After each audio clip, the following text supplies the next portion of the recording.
Il y a les insultes et les menaces des élèves, presque devenues ordinaires dans certaines zones. On parle moins en revanche des agressions verbales et morales des parents contre les enseignants. Il s'agirait pourtant là aussi d'un mouvement de fond. Moi personnellement j'ai eu ce genre de mauvaise expérience, c'est-à-dire un jeune enfant qui est tombé sur l'avant-bras et s'est cassé l'avant-bras en son hauteur.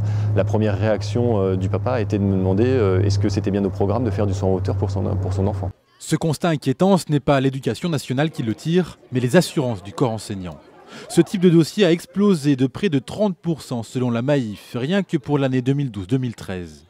La société d'assurance a ouvert 23 000 dossiers de protection juridique, dont près d'un tiers sont des cas d'insultes et de menaces.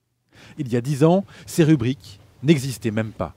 Il y a de plus en plus d'agressions verbales et avec la nouvelle technologie, une modification un petit peu, par exemple de la mise sur Internet d'images qui nuisent à l'enseignant. Seul motif de satisfaction, les agressions physiques. Il y en a eu 1500 l'année dernière, mais le chiffre reste stable. Ce qui est moins rassurant, c'est que plus de la moitié des personnels de l'éducation nationale a souscrit à une assurance qui couvre toutes ces agressions.